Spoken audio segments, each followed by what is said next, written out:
There are kings whose names are carved in gold, remembered for empires, victories, and monuments that still scrape the skies.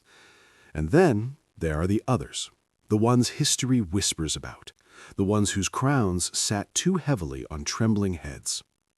These were the rulers who wandered palace corridors speaking to ghosts, who feared their own reflections, who drowned kingdoms in blood simply to silence the voices that clawed through the walls of their minds.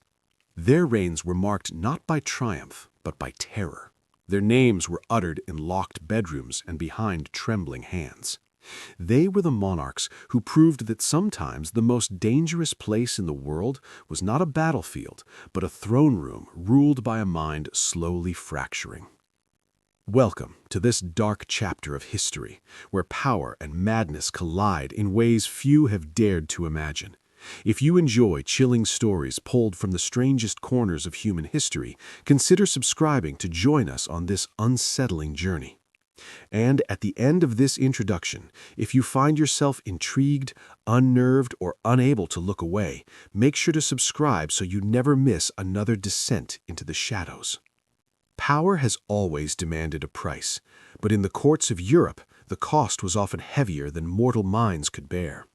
To inherit a crown meant inheriting centuries of expectations, superstitions, and bloodlines already strained by generations of forced marriages, political unions, and the relentless pursuit of pure lineage. A monarch was expected to be more than human, divinely chosen, emotionally unshakable, endlessly wise. And yet, behind gilded walls and velvet drapes, many rulers found themselves trapped in a reality far removed from the rest of the world.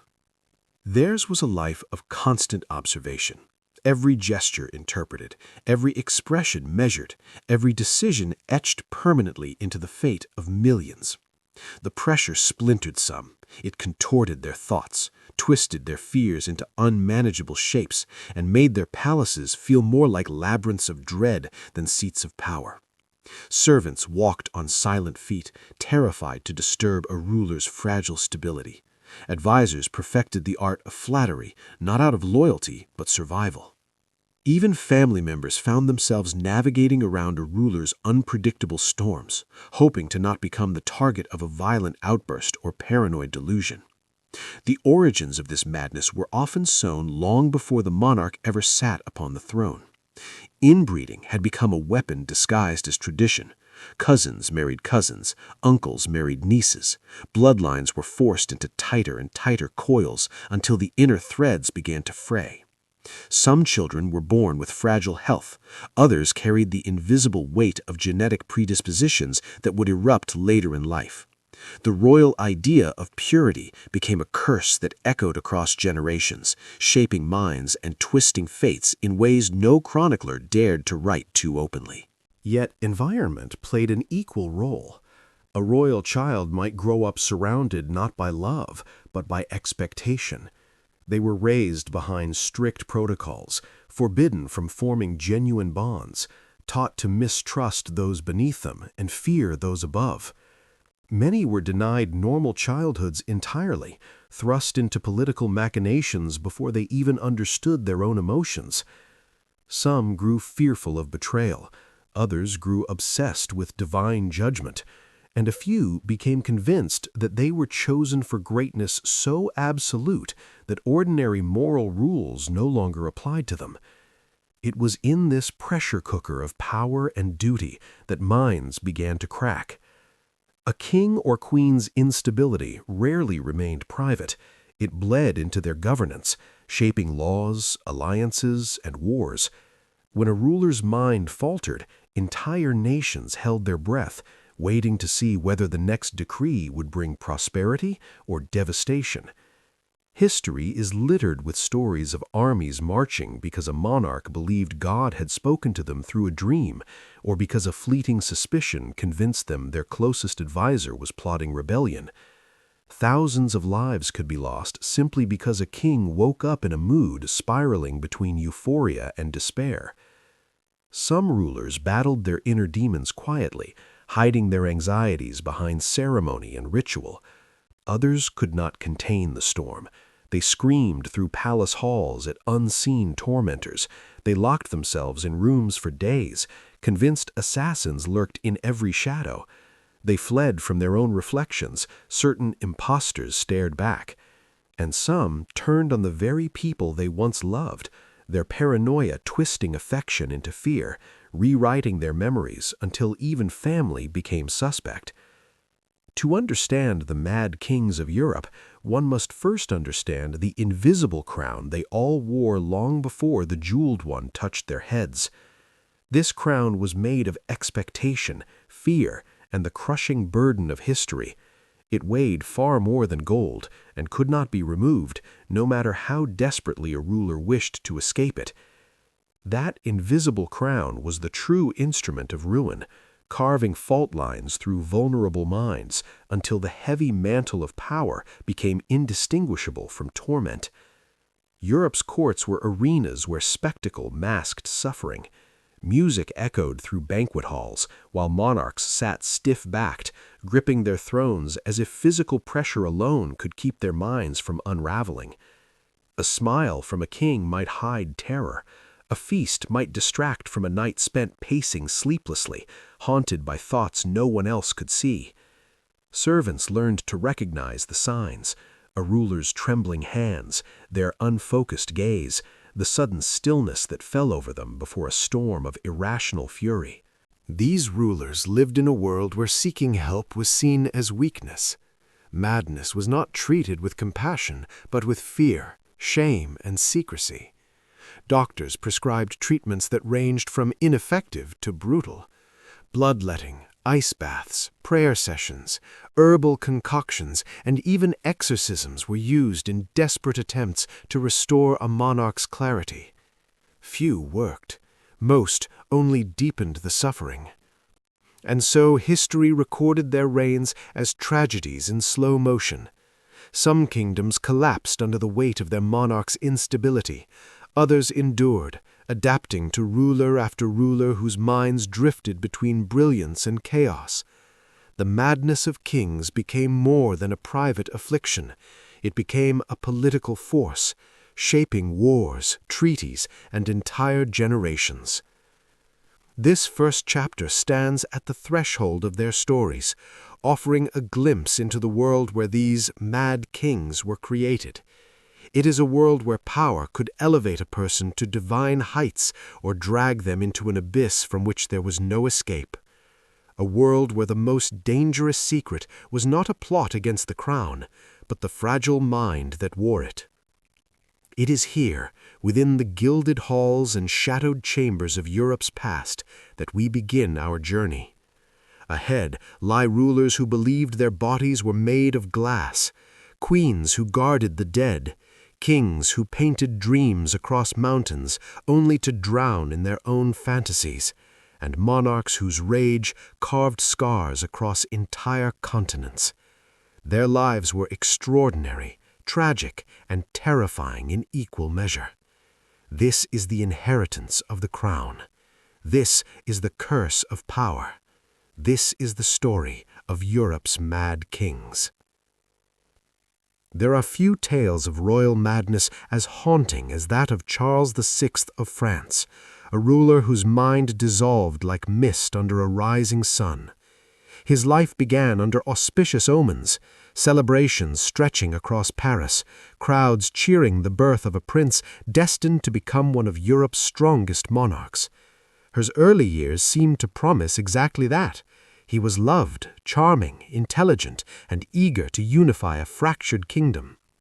But history often hides its most tragic twists behind hopeful beginnings, and for Charles, the fall would be as dramatic as the rise was promising.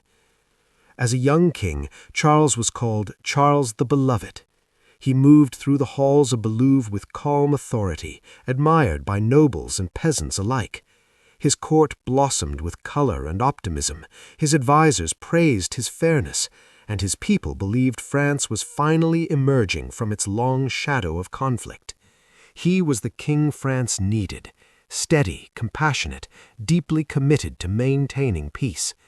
But beneath that promising exterior, something fragile stirred, something waiting, tightening, gathering strength like a storm far beyond the horizon.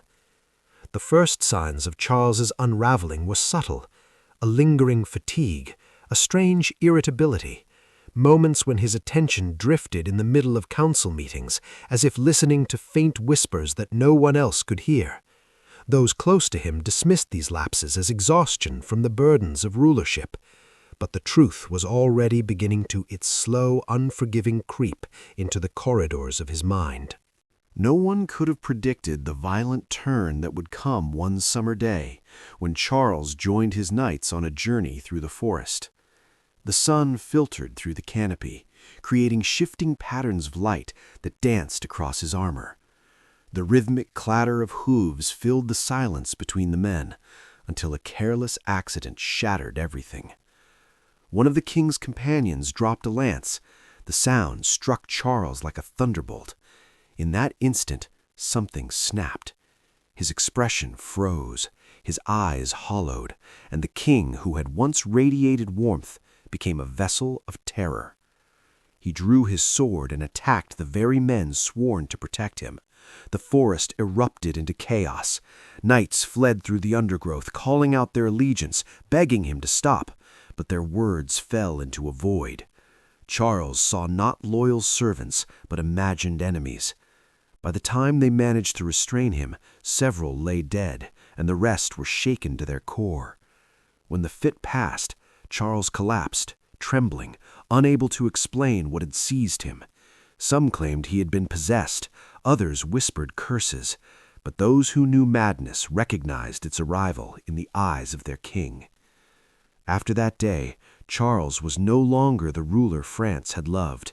He became Charles the Mad, a title destined to shape the course of his kingdom. His episodes grew more frequent, more disturbing. At times he would wander the palace corridors at night, aimlessly pacing, muttering fragments of thoughts no one could piece together. He forgot the names of those closest to him. He forgot he had a queen. He forgot he had children. And worst of all, he forgot himself. The most infamous of his delusions emerged gradually, until it consumed him entirely. He believed his body was made of glass. He feared that any touch, any accidental bump would shatter him into pieces too small to gather. Servants were banned from approaching him quickly. He wrapped himself in specially padded garments to protect his fragile form. He refused to sit on certain chairs, terrified they would crack beneath the weight that existed only in his imagination. Entire rooms in the palace were rearranged to accommodate his delusion, transforming royal chambers into surreal landscapes of softness and silence. Courtiers watched in horror as their king froze in place for hours, afraid to move. Even the slightest sound, a creaking floorboard, a rustling curtain, could send him into panic. Advisors learned to approach slowly and speak softly, though even then Charles sometimes recoiled as though struck. His family attempted to reassure him, but their efforts were caught in the same web of fear that governed the palace. No one dared challenge the delusion. No one dared risk breaking the fragile illusion of control. There were days when Charles emerged from the fog, lucid enough to understand the world around him. On those rare mornings, he wept, aware that something inside him was slipping away. He apologized to his queen, embraced his children, and tried desperately to reclaim the king he had once been. But clarity never lasted. The shadows always returned, dragging him back into nights filled with paranoia, hallucinations, and terror. The country suffered the consequences of his fractured mind. France became a kingdom ruled by factions rather than a king. Noble families battled for control, alliances crumbled, and the people whispered that their monarch had been cursed. Political instability spread like wildfire. Foreign enemies saw opportunity. What Europe witnessed was not just the decline of a man, but the unraveling of a nation, tethered to a ruler who could no longer understand reality. Inside the palace, the air grew thick with dread. Every footstep echoed too loudly. Every glance carried fear. Even celebrations were muted, overshadowed by the unpredictable presence of a king who drifted between lucidity and chaos without warning. Some days he refused to see anyone. Other days he wandered into public spaces in disheveled clothing, staring blankly as his subjects kneeled before him. The line between king and ghost blurred, leaving France with a ruler who seemed to exist only in fragments. Charles's madness not only impacted his governance, it consumed his identity. His delusions expanded, multiplied, and deepened. At one point, he believed he had two bodies. At another, he insisted he was not the king at all, but a mere servant. These shifts left those around him in constant confusion, unsure which version of the king they would encounter next. The uncertainty bred tension and danger, shaping the political landscape for years to come. As his condition worsened, France descended into one of its most turbulent periods. His unstable mind created a vacuum of authority that rival factions eagerly filled, leading to civil conflict and decades of bloodshed. His reign became a living demonstration of how one fractured mind could fracture an entire realm. Charles remained the symbolic head of the kingdom, but in truth, France had slipped from his grasp long before his crown did. In the final years of his life, Charles drifted like a shadow through the palace that had once celebrated him. His body weakened, his memory fragmented beyond repair. Those who saw him in his final days claimed he hardly seemed alive. His eyes, once bright with the energy of youth, now held only the fading embers of a man long lost to inner torment. When he finally passed, the kingdom did not simply mourn a monarch, it mourned the tragedy of a life that had begun with immense promise and ended in the depths of unending fear. Charles VI remains one of Europe's most haunting examples of royal madness, not merely because of the severity of his delusions, but because of the sheer devastation they wrought. His story is a reminder that even the most powerful individuals are vulnerable to the fragility of the human mind. His reign marked a turning point in French history, shaping politics, warfare, and alliances in ways that would echo for generations. He stands as a tragic emblem of how a king can be beloved, then feared, then pitied, all within the span of a single lifetime. And as we leave the shattered world of the Glass King behind, we turn toward another monarch whose madness took a different form. Where Charles feared breaking, she feared losing what she loved more than life itself. Madness enters the lives of rulers in many forms.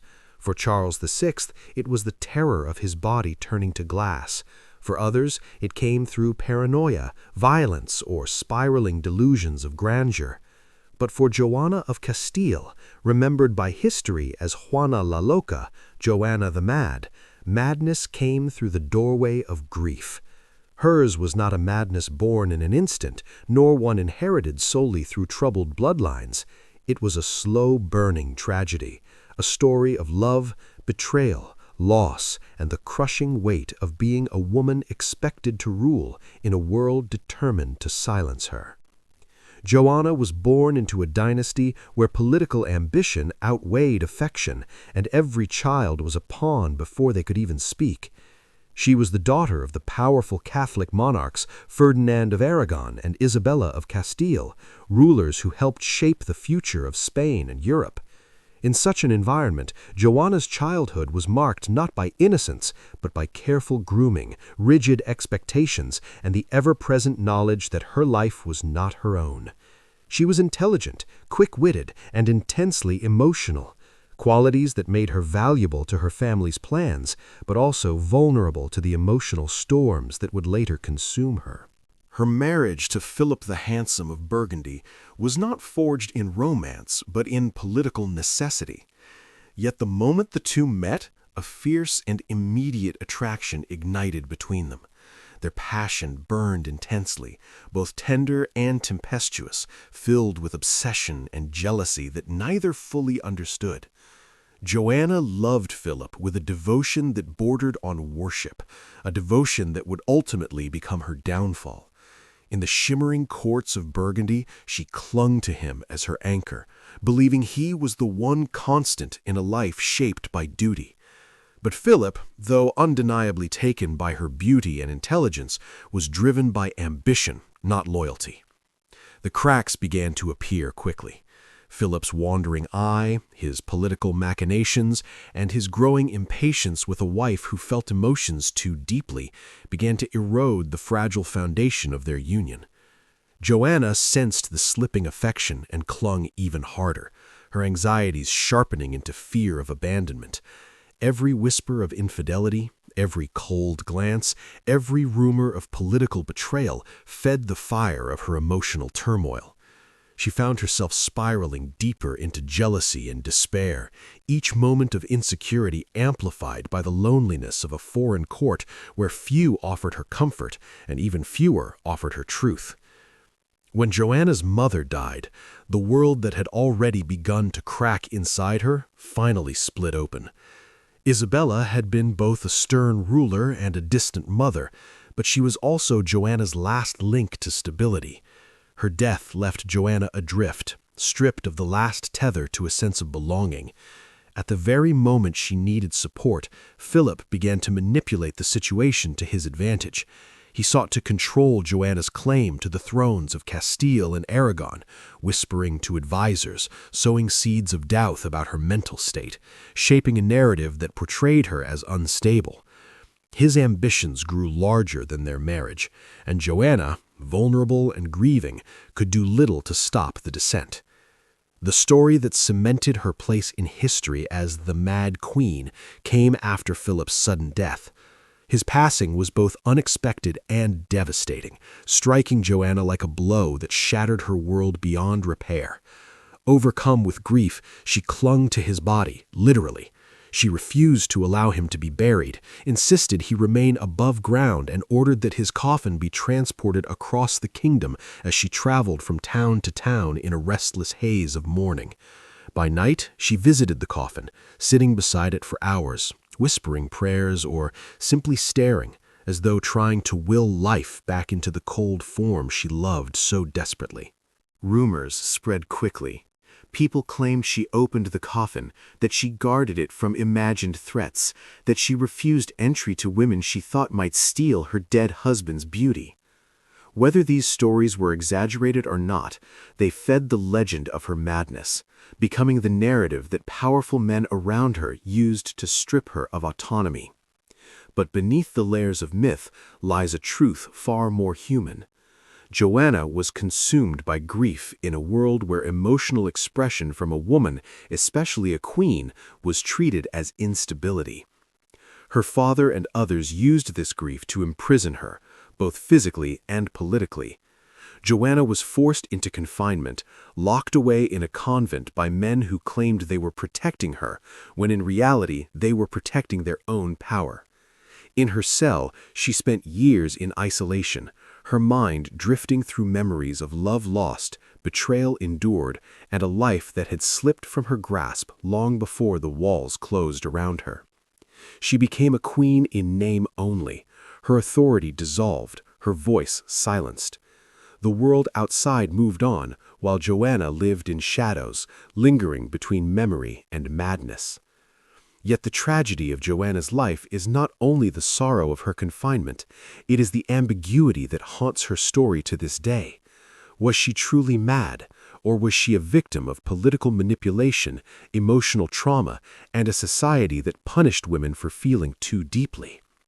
Many modern historians argue that Joanna's so-called madness was not insanity in the clinical sense, but a combination of depression, grief, and emotional vulnerability exploited by those who stood to gain from her downfall. Others believe she did suffer from genuine psychological illness, one magnified by the immense pressures of royal life and the cruelty of those around her. Regardless of which version is truest, the core of Joanna's story is the same. She was a queen undone not by a fractured mind alone, but by the crushing weight of love and loss twisted into chains by the people closest to her. Her madness, real or manufactured, became both her identity and her prison. Joanna lived for over 40 years after Philip's death, much of it locked away from the world, her crown resting on a head never allowed to rule. She died still a queen, but a queen in darkness, remembered not for her achievements, but for her suffering. Her legacy endures as one of the most haunting examples of how royal madness can also be royal tragedy, shaped not just by internal demons, but by the merciless external forces of a court that saw power as prey and emotion as weakness. Her story lingers like a shadow over European history, a reminder that madness does not always roar. Sometimes it whispers, grows, and is used as a weapon against those too fragile to fight back. As we leave Joanna behind, her footsteps echo down the dim corridors of her prison, fading into the cold stone walls that witnessed her decline. Madness takes different shapes depending on the person it inhabits. For Charles VI, it arrived as terror of shattered glass. For Joanna, it seeped quietly through grief and heartbreak. But for King Eric XIV of Sweden, madness came sharp and deadly, like a blade hidden beneath velvet.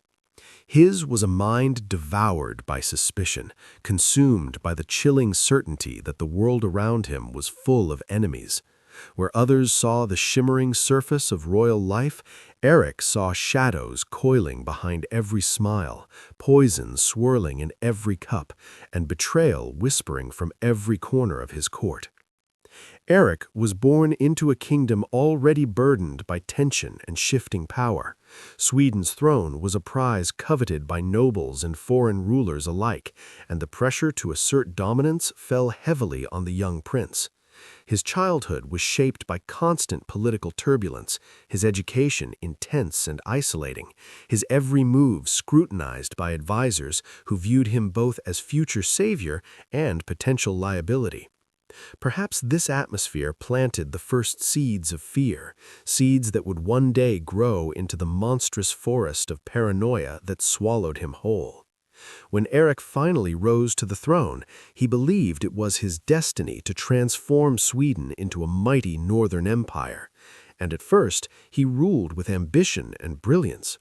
He introduced reforms that modernized administration, strengthened national identity, and elevated his authority. He was intelligent, artistic, deeply curious, traits that might have made him a great king had they not been tainted by the darker corners of his mind.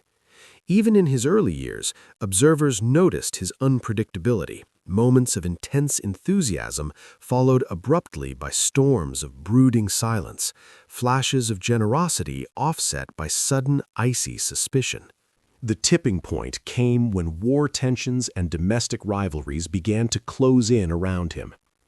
Eric was convinced that powerful noble families, particularly the Stures, were plotting to overthrow him. Every innocent exchange seemed laced with treachery. Every mistake from a servant appeared deliberate. Gusts of wind through the palace halls felt like warnings from invisible foes. Eric's nights grew long and restless, his dreams haunted by visions of assassination and betrayal. He began to see danger woven into the palace tapestries, lurking beneath banquet tables, hiding in courtiers' laughter. Soon the king trusted no one, not advisors, not friends, not even members of his own family. His food was tasted by multiple servants before it reached his lips. His chambers were guarded by loyal men who underwent constant interrogation. Letters arriving at the palace were inspected obsessively for signs of coded rebellion. Eric even took to creating secret lists, pages filled with the names of nobles he believed were plotting against him. Some of these lists were based on actual court tensions. Others were purely born from the phantoms twisting themselves through his imagination.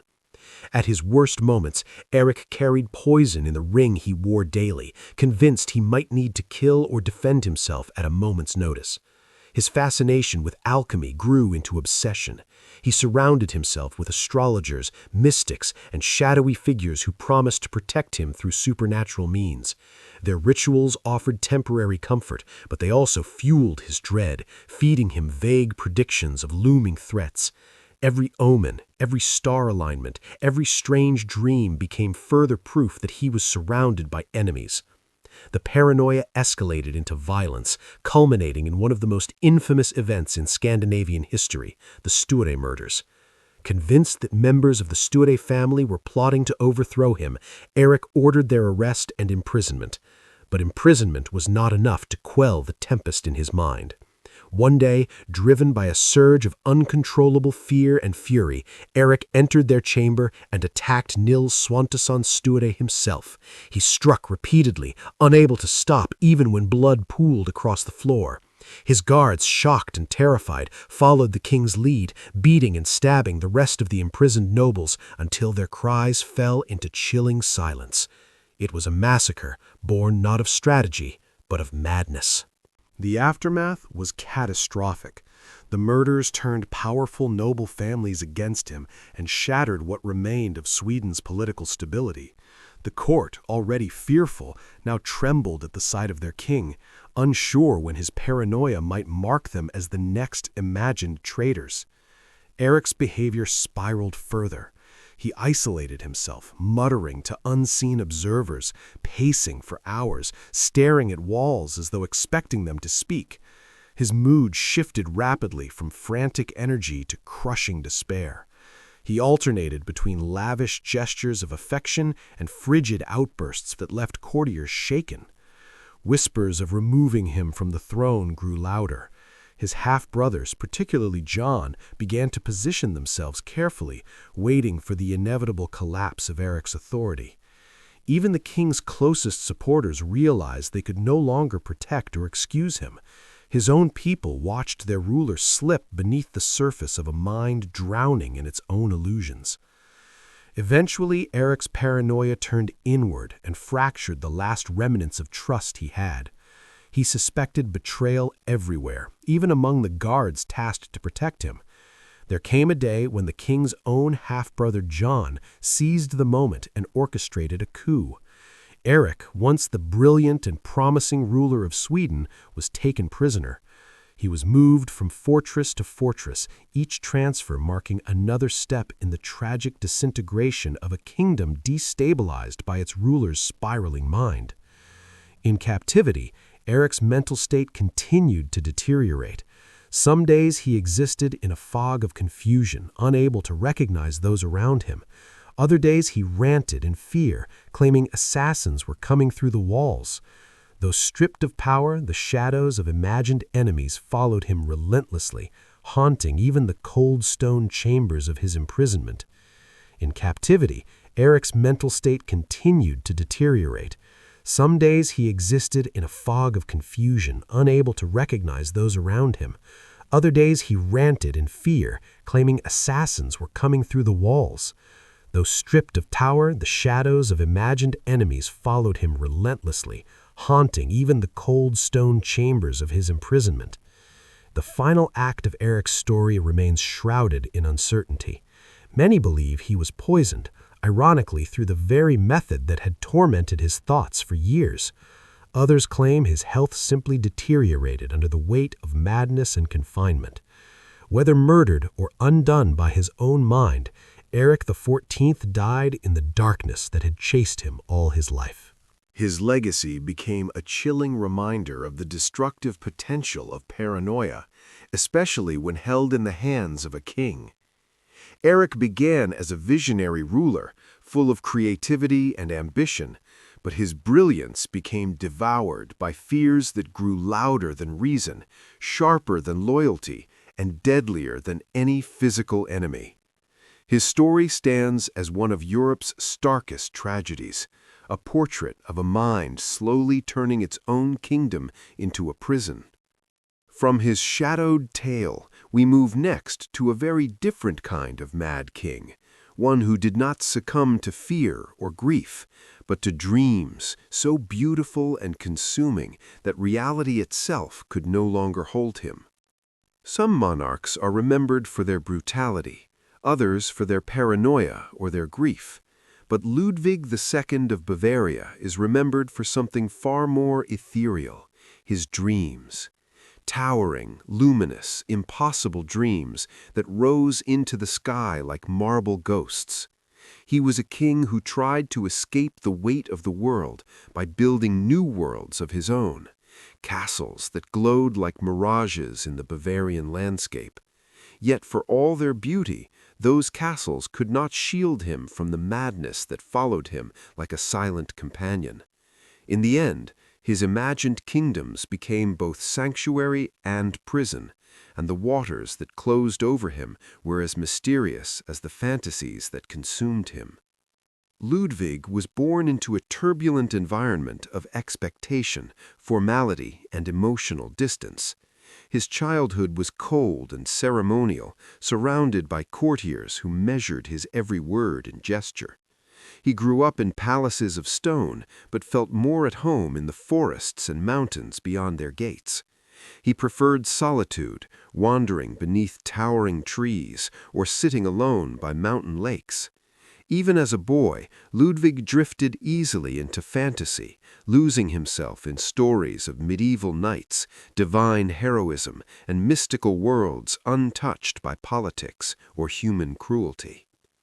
When he ascended to the throne at just 18, Bavaria greeted him with a hope that would soon prove misplaced. Ludwig wanted not to rule, but to dream. He saw kingship not as a practical responsibility, but as a kind of sacred performance, one that required grandeur, chivalry, and imagination. Yet Bavaria needed a leader focused on diplomacy and finance, not castles inspired by operas or imaginary kingdoms lit by candlelight. The disconnect between the king's desires and the kingdom's needs grew into a gulf that widened with every passing year. His fascination with art, architecture, and music, especially the work of the composer Richard Wagner, became an obsession.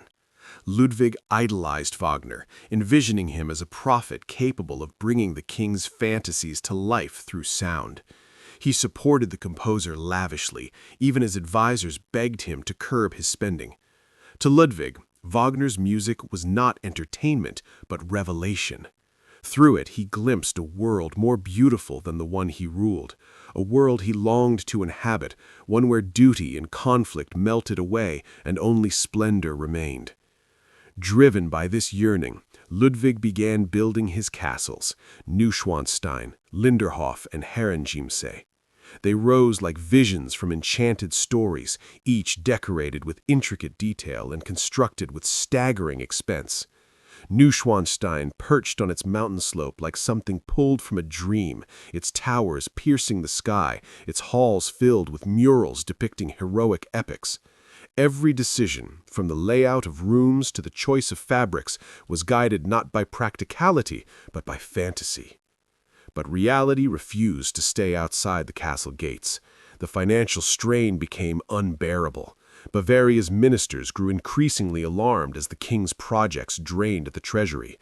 Ludwig withdrew further into seclusion, communicating through letters rather than face-to-face meetings, refusing to appear in public and conducting affairs of state from behind doors that few were allowed to enter. As the world outside grew louder, demanding accountability, Ludwig retreated deeper into his mind, carving out imagined kingdoms where he alone could reign without question. He rarely slept at night, preferring to wander the corridors of his castles by candlelight. Servants described seeing him drifting through empty halls, lost in thought, wearing robes embroidered with mythical beasts, as though he were not a king of Bavaria, but the ruler of some forgotten realm. At times he behaved like a benevolent monarch of legend. At others, he seemed consumed by loneliness so deep it bordered on despair. Whispers of madness spread quickly. The king who avoided public appearances, who spoke to himself while staring at moonlit lakes, who spent fortunes on fantasy while ignoring political crises, he became an enigma, a ghost haunting his own reign. Nobles began questioning his ability to govern. Ministers plotted in secret, documenting his eccentricities, collecting testimonies that painted him as unstable. Whether driven by genuine concern or political ambition, they prepared to remove him from power. In 1886, their opportunity arrived. Ludwig was declared mentally unfit to rule, based on assessments from doctors who had never examined him in person. These reports claimed he suffered from paranoia, delusions, and a total detachment from reality. The king was stunned. For a man who had always lived in worlds of imagination, the sudden collapse of his real-life kingdom struck with crushing force. He was placed under arrest and transported to Berg Castle, a quiet residence near Lake Starnberg. The final chapters of Ludwig's life are shrouded in mystery. On the evening of June 13, 1886, he went for a walk along the lake with his physician, Dr. Gudden. The two men did not return. Hours later, their bodies were found floating in the shallow waters near the shore. The king lay face up, his eyes open to the sky, the water darkening the heavy fabric of his coat. Beside him, Dr. Gudden's body showed signs of a struggle. The official account declared the king had drowned, perhaps in a fit of despair, but questions lingered. How could a strong swimmer drown in shallow water? Why did the doctor's body show injuries? Why were there no signs of water in Ludwig's lungs? Was it suicide, escape gone wrong, or assassination disguised as tragedy? No answer has ever settled the matter. Ludwig's death marked the end of an era of strange beauty, enormous debt, and a king who tried to shape reality into something more magical than any kingdom could sustain.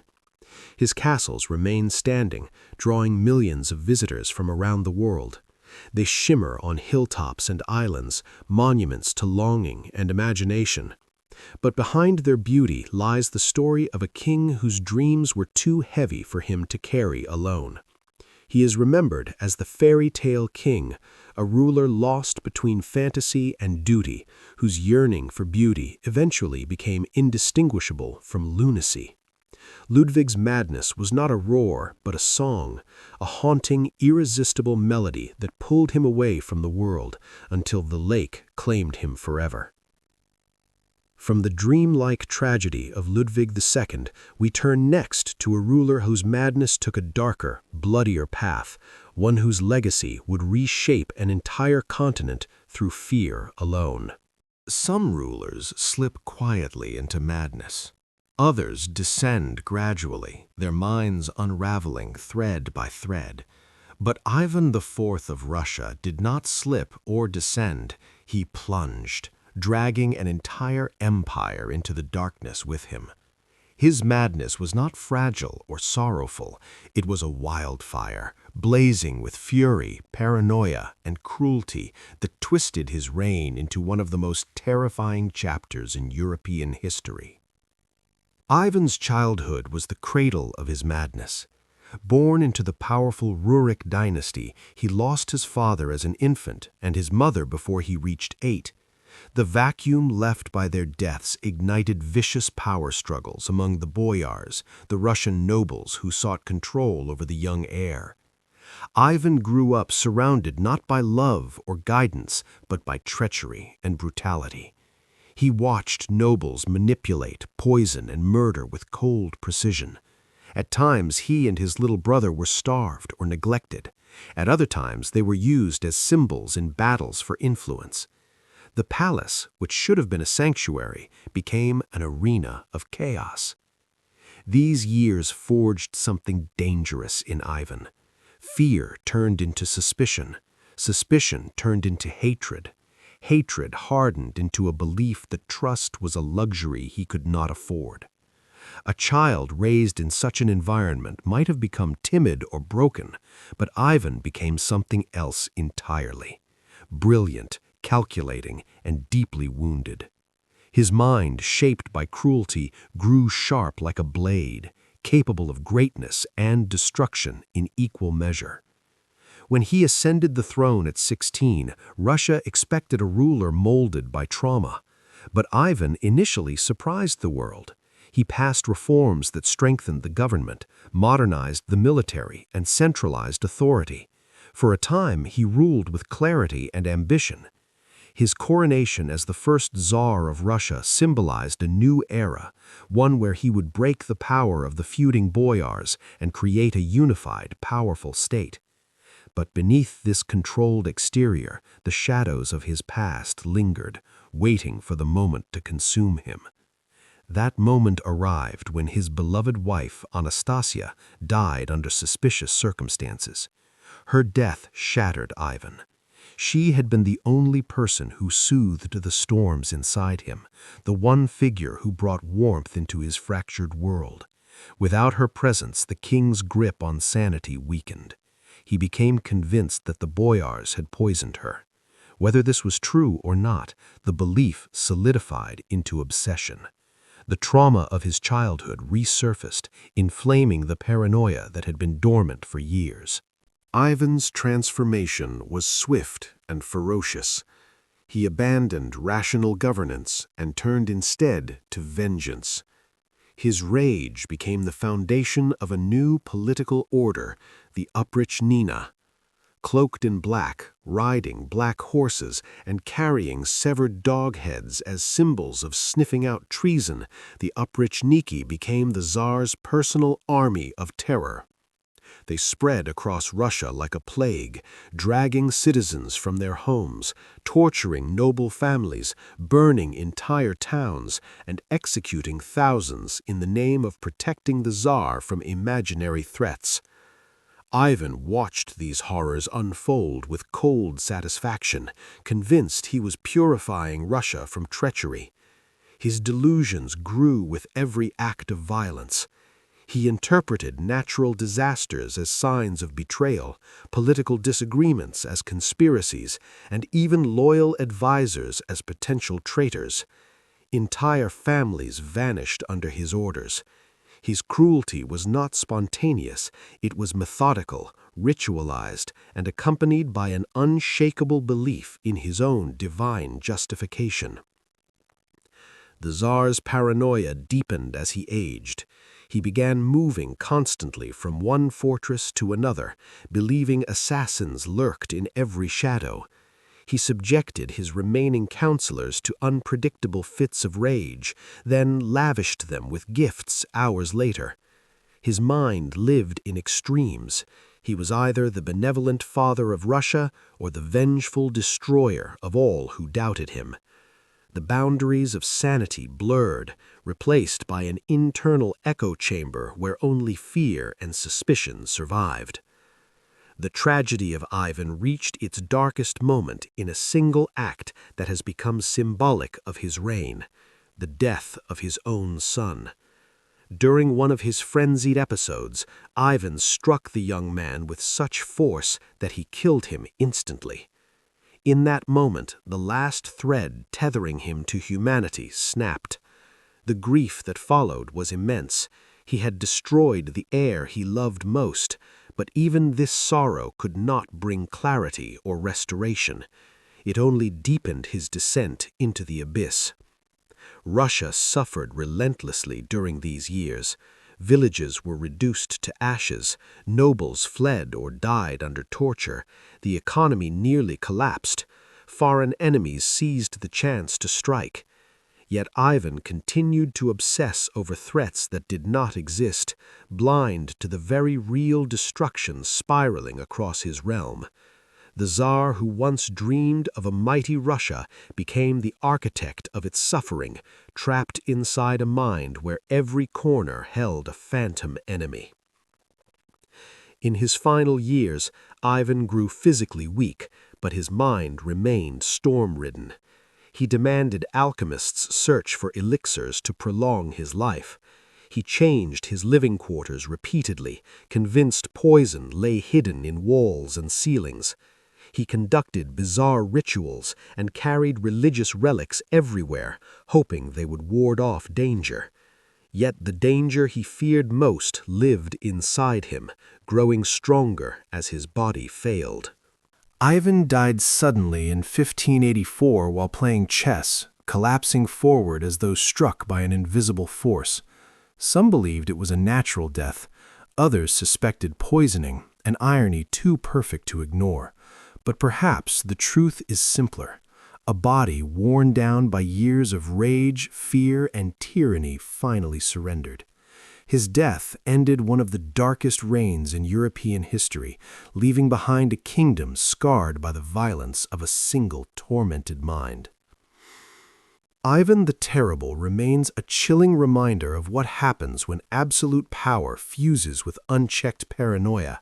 He was not born a monster. He was shaped by trauma, fueled by fear, and consumed by the belief that violence was the only way to protect himself. His madness did not simply destroy him, it carved itself into the history of a nation. From Ivan's blood-soaked legacy, we turn now to a ruler whose madness was quieter but equally devastating, a queen whose nights were filled with screams and whose sorrow swallowed an entire court. There are kings and queens whose madness burns outward in violence, flooding their kingdoms with terror. But the madness of Maria I of Portugal was a quieter, more mournful shadow, one that crept through palace halls in the stillness of night, carried in sobs that echoed against marble floors. Hers was a mind undone not by ambition, nor paranoia, nor cruelty, but grief so heavy it bent her spirit until it snapped. If other monarchs descended into madness through rage or fear, Maria fell through sorrow, slipping into a darkness filled not with imagined threats, but with memories she could not escape. Maria was born into a world of splendor and political significance, yet from the beginning she carried a natural sense of piety and sensitivity. Her childhood was strict and devout, shaped by religious discipline and the weight of being the firstborn daughter of a powerful dynasty. Unlike many rulers who were raised to see power as their birthright, Maria saw it as a duty to be feared, a responsibility she felt in her bones long before the crown ever touched her head. Her deep emotional nature made her compassionate, generous, and beloved by her people, but it also left her vulnerable to the storms of tragedy that later defined her reign. When Maria became the first queen regnant of Portugal, the people rejoiced. She was gentle but decisive, religious but fair, kind-hearted but capable. Her early reign was marked by reforms, charity, and genuine concern for her subjects. Yet beneath this steady leadership lay a woman who carried an inner fragility, one that had been shaped by years of suppressed anxiety and overwhelming responsibility. She feared loss more profoundly than most, and when loss finally arrived, it shattered her completely. The first blow came with the death of her husband, Pedro III. Though their marriage had been arranged, affection blossomed between them over time. He became her companion, her support, the quiet presence that balanced her anxious temperament. When he died, the queen's world dimmed. Her sorrow was immediate and profound, a grief that sank into her heart like a stone. But Maria endured, believing her faith and her sense of duty would carry her through the darkest nights. Then came the death of her eldest son, José, her heir, her pride, the child she believed would continue the stability she fought so hard to maintain. His passing tore the remaining threads of her composure apart. The death struck her like a physical blow, leaving her gasping in a grief so intense she could scarcely speak. The queen began to unravel, the heartbreak lodging itself in her mind and echoing through her thoughts with relentless force. She cried out through the palace halls, sobbing in a grief that terrified those who witnessed it. But tragedy was not finished with her. Within 2 years, death claimed her confessor, the trusted spiritual guide who had been her pillar of strength. Then her daughter-in-law died in childbirth. Each loss chipped away at her sanity, leaving her spirit raw and her mind fractured. The queen's screams became regular occurrences, echoing through the corridors in the dead of night. Servants whispered that the palace had become haunted, not by spirits of the dead, but by the living queen who mourned them. Maria began to experience visions. She believed she was damned. She feared she was responsible for the deaths of those she loved. She prayed endlessly, sometimes for hours, sometimes until she collapsed. Her religious devotion, once her sanctuary, became a tormenting labyrinth. She fixated on the idea that God had withdrawn his grace, that she was lost beyond redemption. Her tears seemed endless, her thoughts spiraling deeper into despair. Her advisors attempted to shield her from further distress, but nothing could stop the decline. She began refusing to dress properly, wandering her chambers, unable to focus on anything except the grief that consumed her. Entire days passed in silence, broken only by sudden wails as memories crashed over her like waves. The court, once vibrant, grew heavy with fear and sorrow. Ministers whispered among themselves, unsure how to govern under a queen who no longer recognized her own authority. Her instability became so severe that governing the kingdom was no longer possible. Her surviving son, Zhao, stepped forward as regent, though the transition did little to ease the collective burden that had settled over Portugal. Meanwhile, Maria's suffering intensified. She sometimes screamed throughout the night, calling out for her lost loved ones, begging for absolution, or trembling as visions seized her. In an attempt to find relief and to escape the looming threat of Napoleon's armies, the royal family fled to Brazil. Maria's arrival in Rio de Janeiro marked the first time a European monarch set foot in the Americas, but by then she was a shell of the queen she once had been. Carried from ship to palace, she seemed increasingly disconnected from reality, her mind trapped in a labyrinth of sorrow from which she could not escape. Some days Maria stared at the sea for hours, her expression distant, as though searching for the past across the waves. Other days she sank into uncontrollable crying, her voice echoing through the tropical air, just as it once had through the stone halls of Lisbon. The people of Brazil heard the cries of their queen and told stories of the monarch who mourned the dead as if they were still living beside her. Her decline continued for years, a slow, painful erosion of her mind. By the time death finally came in 1816, it was almost a mercy. Her final years had been consumed by grief so deep and so raw that her mind could no longer bear the weight of the world she once ruled.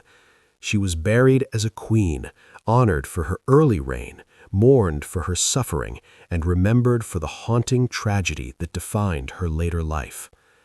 Maria I remains one of history's most sorrowful monarchs, a woman undone not by power, but by love so fierce that its loss shattered her completely.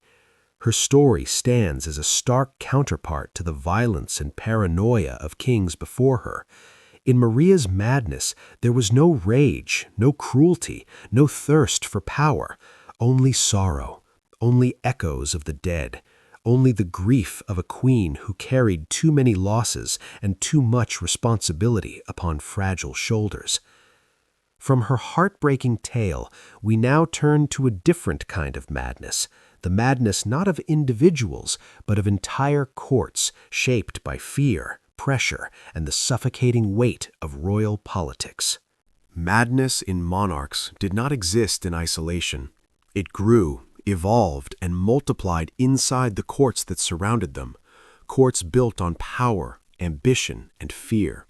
These were places where reality bent beneath the pressure of ceremony, where whispers carried more weight than truth, and where everyone watched everyone else with cautious, ever-measuring eyes. A royal court was a world within a world, a gilded stage where every gesture mattered, every smile could conceal a dagger, and every secret could topple a kingdom. To understand the madness of kings and queens, one must understand the madness of their courts. These chambers, draped in velvet and gold, were as much a catalyst as they were a backdrop. They did not merely witness the unraveling of monarchs, they contributed to it. They fed the anxieties, fanned suspicions, concealed truths, and sometimes even created the very illusions that haunted their sovereigns. A court was a place where honesty was a rarity. Flattery was the primary language. Everyone, from nobles to attendants, crafted their words with precision, balancing between praise and caution, always mindful of how the monarch might interpret a single phrase. In such an environment, rulers found themselves isolated by the very people who claimed loyalty. When every voice echoes approval, when every expression masks true intention, a monarch can no longer trust anything, not counsel, not affection, not even their own judgment. This isolation became fertile ground for instability. Paranoia took root easily. Lonely minds became fragile. When fear replaced trust, monarchs began to imagine threats lurking behind every curtain, and in many cases, those threats were real. Courts brimmed with factions, each vying for influence, weaving intrigues and seizing every opportunity to sway the king's decisions. A ruler weakened by emotional or mental strain became a prize to be manipulated, controlled, or removed. Advisors understood this delicate balance. Some used it to their advantage, whispering suggestions that nudged kings further into fear. These courtiers fed delusions, amplified anxieties, and shaped the ruler's worldview to align with their own ambitions. A monarch convinced they were surrounded by enemies was easier to guide or to destroy. In many courts, madness became a political tool, one wielded carefully by those hungry for power. At the same time, the pressure placed on monarchs was unrelenting. From the moment of their birth, they were expected to embody perfection, wisdom, courage, piety, strength. They were symbols as much as humans, living embodiments of divine will or national identity. They were expected to speak flawlessly, act strategically, inspire loyalty, and never falter. Any sign of weakness became fodder for rivals. Any emotional crack was seized upon as proof of instability. This crushing expectation forced rulers to bury their fears, deny their vulnerabilities, and bear burdens that would shatter most ordinary people. Over time, the court environment became a reflection of the monarch's mental state. When a ruler remained stable and strong, the court functioned with relative unity. But when instability seeped into the throne, the court twisted around it, becoming a hive of tension and uncertainty. Servants moved quietly, afraid of provoking unpredictable moods. Nobles exchanged glances filled with worry or ambition. Even the simplest rituals, an evening meal, a council meeting, a public appearance, felt charged with invisible electricity. During the reigns of monarchs such as Ivan the Terrible, Charles VI, and Eric XIV, the court became a landscape shaped by fear. People calculated their every step, cautious not to attract unwanted attention. A poorly timed expression could lead to imprisonment. A rumor, true or false, could cost someone their life. The line between caution and paranoia blurred, not only for the monarch, but for everyone around them. Madness spread through the court like a fever, altering behaviors and twisting motivations. But the most haunting aspect of royal courts was how they magnified suffering. When a monarch struggled with their mental health, the court did little to help. Physicians of the time lacked the understanding or compassion needed to treat psychological distress. Treatments ranged from herbal remedies to bloodletting, from prayers to confinement, offering little comfort and often worsening the condition. Advisors rarely encouraged rest or recovery. Instead, they urged the monarch to continue ruling, fearing political instability if their weakness became too visible.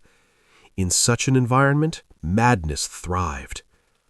Some monarchs, like Maria I of Portugal, were overwhelmed by grief, and the court's constant attention turned their private mourning into public spectacle. Her nightly screams echoing through palace walls became part of the court's atmosphere, an unsettling reminder that even the queen could not escape suffering. Others, like Ludwig II of Bavaria, withdrew into fantasy. His castles became physical expressions of his mind's escape. But to the court, they stood as monuments to instability. Ministers viewed his dreams not as artistic vision, but as dereliction of duty. The more Ludwig retreated into his imaginary worlds, the more the court turned against him, hastening his downfall. And in even darker cases, Ivan the Terrible, for example, the court became a mirror reflecting the king's rage. His paranoia infected everything. His fear became everyone's fear. His violence became the court's daily reality. His madness reshaped the entire political structure of Russia, leaving scars still visible centuries later. Royal courts molded madness, amplified it, and sometimes created it. They were pressure chambers where the human mind, already burdened by power, broke under the weight of scrutiny, expectation, and manipulation. Kings and queens lived in constant performance, surrounded by masks of loyalty that hid countless schemes. Their loneliness was profound, their freedom an illusion, their power both absolute and strangely fragile. When a monarch's mind began to falter, the court closed in around them. Some offered help, others sharpened knives. Some whispered truths, others whispered lies.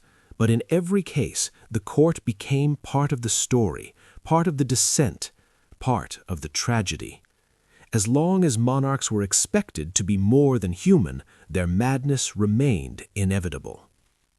From this world of political shadows and whispered poison, we turn now to the forces beneath the surface, the biological, genetic, and emotional roots of royal madness. For some rulers, madness was not only shaped by their environment, it was born into their blood. The madness of kings did not begin in the throne room. It did not begin with advisors or wars or even grief. Its origins reached far deeper, into the very bloodlines of Europe, into the fragile architecture of the mind, and into the suffocating loneliness of absolute power. Monarchies were built upon the belief that certain families were chosen, blessed by divine right, destined to rule. And to preserve that destiny, they created a system that would shape the minds of generations.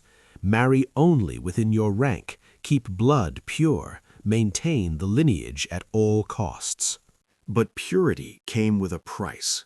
For centuries, European rulers intermarried with cousins, uncles, nieces, and distant relatives.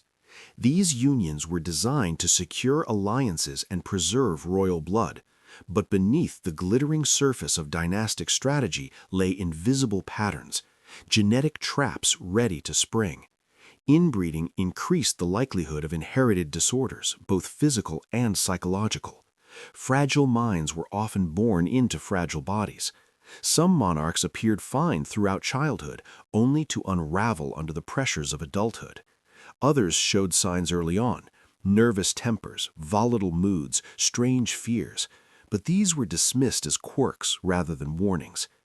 A king or queen was expected to be strong, but many were built on unstable foundations long before their coronation. Inbreeding alone did not create madness. It set the stage. It laid the foundation upon which environmental forces built towering structures of anxiety and instability. In royal families, mental illness was often passed silently from one generation to the next, disguised under the velvet cloak of ceremony. When the mind faltered, the court concealed it.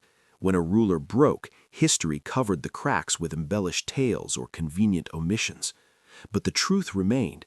Powerful bloodlines were often deeply fractured. Still, genetics were only one part of the story.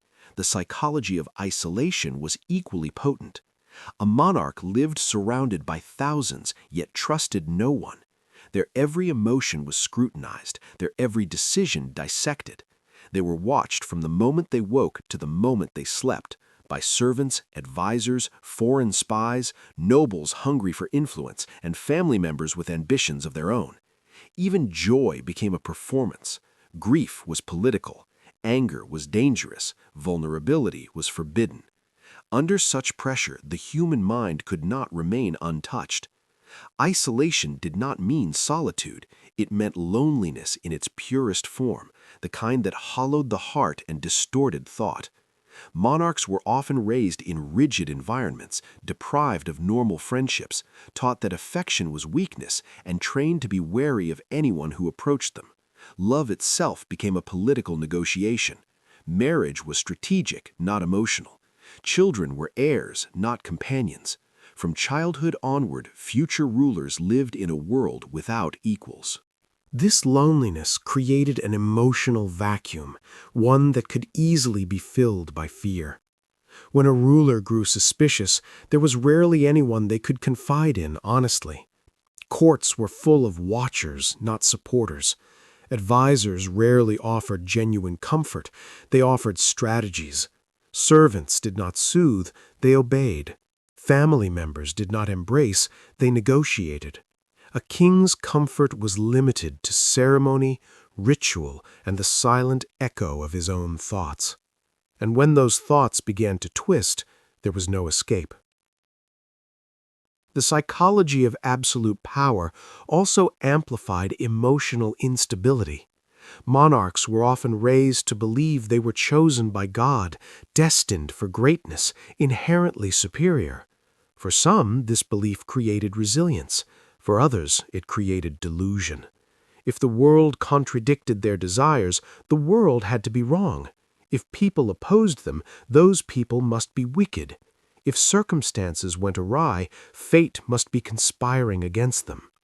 This thinking, mixed with isolation, created rulers who saw enemies where none existed, who believed visions were divine instructions, who mistook nightmares for premonitions.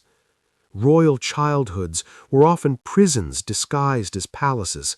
Princes and princesses were surrounded by tutors, guards, and attendants, but deprived of genuine human connection. They learned languages, military tactics, philosophy, and etiquette, but not emotional stability. They learned how to rule nations, but not how to understand themselves. They grew into adulthood, armored with knowledge, but unprotected from the storms of their own minds.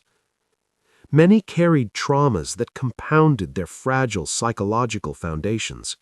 They witnessed executions, political betrayals, and the sudden disappearance of trusted figures. They learned early that loyalty was conditional, affection was weaponized, and fear was a powerful tool. Some watched parents lose their sanity.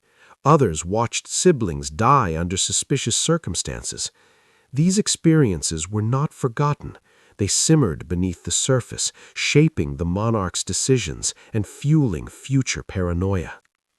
Even those who were mentally stable began to warp under the relentless tension of rule. Power magnified their flaws, exaggerated their anxieties, and distorted their perceptions. Successful rulers balanced authority with restraint, but those predisposed to instability crumbled beneath the weight. Madness, once seeded, grew quickly in the fertile soil of absolute power. And then came the constant shadow of death. Monarchs were surrounded by reminders of mortality. Disease, assassination, rebellion, danger was constant. When rulers fell ill, courts buzzed with discussions about succession and conspiracy. When rulers suffered emotional distress, their enemies watched closely, waiting for a weakness to exploit. The knowledge that their downfall could emerge from within their own family, brothers, cousins, even children, burrowed into their minds, feeding cycles of paranoia. This environment did not simply damage rulers, it consumed them. Charles VI feared shattering like glass. Joanna wandered with her husband's coffin, unconsoled by any living soul. Eric XIV surrounded himself with alchemists to ward off imagined threats. Ludwig II built castles to escape a world he no longer wished to face. Ivan the Terrible turned trauma into tyranny, and his paranoia became Russia's nightmare. Their madness was not random. It was cultivated, encouraged by circumstances, strengthened by isolation, protected by traditions that forbade open discussion of mental illness, reinforced by the silent terror of court life. For centuries, the myth of royal divinity hid the truth. Monarchs were some of the loneliest people in history. In the modern world, madness is defined clinically, understood through science, and treated with compassion.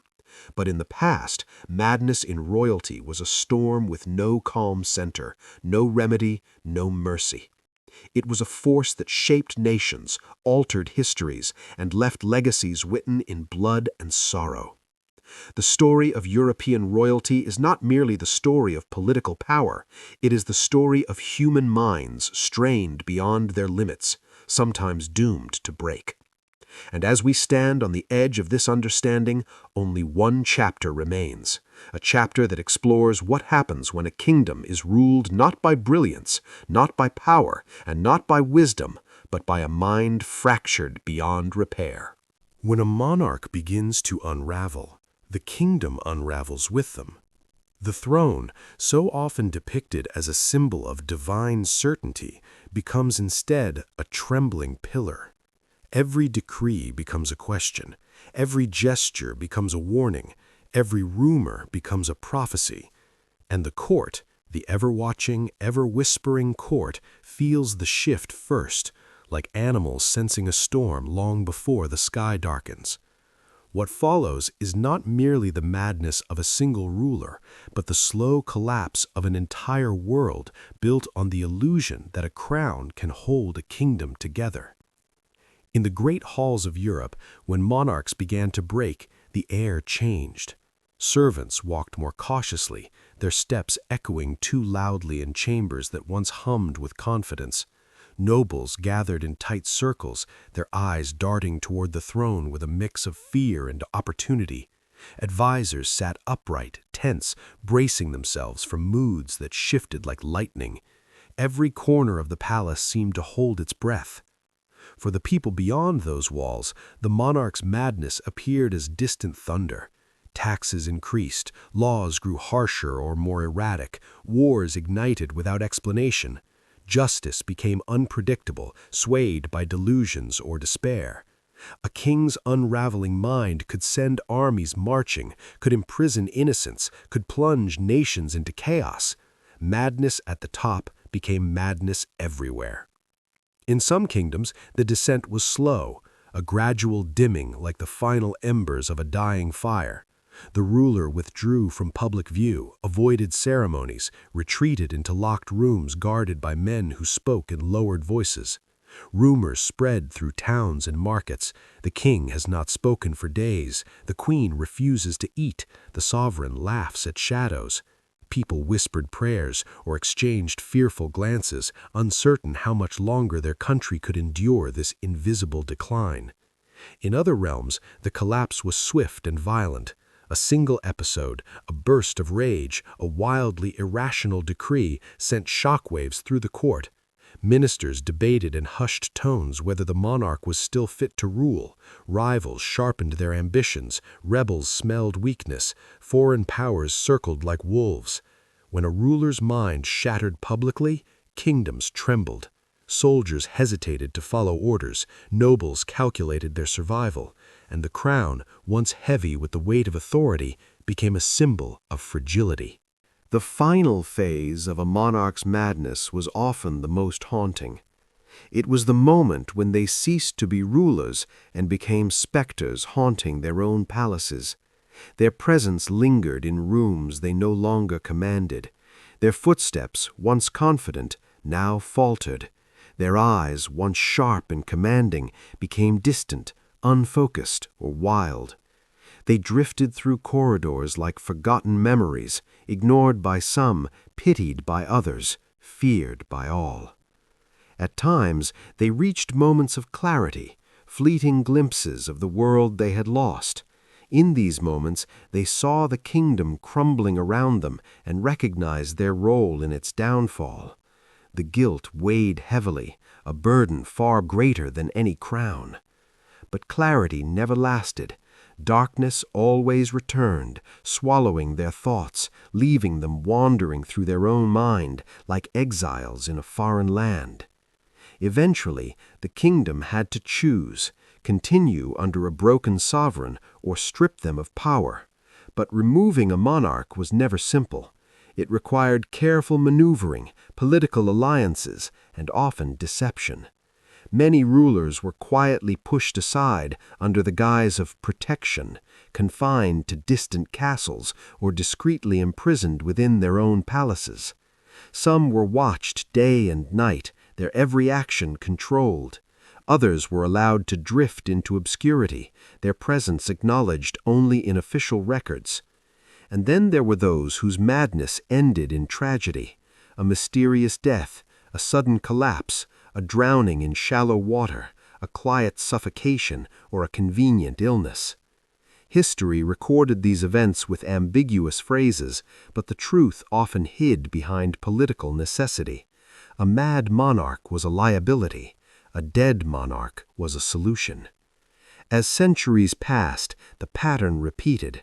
The mad kings and queens of Europe left behind more than stories. They left warnings. Their lives revealed the danger of concentrated power, the fragility of human minds under impossible burdens, and the consequences of bloodlines stretched beyond nature's limits. Their kingdoms learned painfully that no ruler, no matter how divinely sanctioned, no matter how revered, was immune to the fractures of the mind. Slowly, Europe changed. Absolute monarchy gave way to shared governance, to parliaments, to constitutional limits. The throne remained a symbol, but no longer the singular force guiding a nation's fate. The madness of rulers had shown too clearly how vulnerable a kingdom became when one mind held too much power. Through wars, revolutions, and reforms, Europe transitioned towards systems that protected nations from the fragility of individual rulers. Yet the stories of mad monarchs remain etched into the walls of their castles and the pages of their histories. Their lives drift like echoes through time, whispers of warning, reminders of humanity's limits, reflections of the isolation that once consumed them. In the end, the tragic truth is this: the madness of kings was never just madness. It was the final symptom of a world built on impossible expectations, inherited burdens, and a belief that the human mind could bear the weight of a crown without breaking. The thrones they sat upon still stand in silent halls across Europe, empty now, polished by centuries, but haunted by the memory of those who once trembled upon them. The voices of the mad kings and queens may have faded, but their stories linger. Dark, cautionary tales of brilliance warped by pressure, of minds crushed beneath golden crowns, of worlds built too high for fragile hearts. Their reigns are over, their kingdoms transformed, but the echoes of their madness still drift through time, reminding us that even those chosen to lead can be undone by the very power they wield.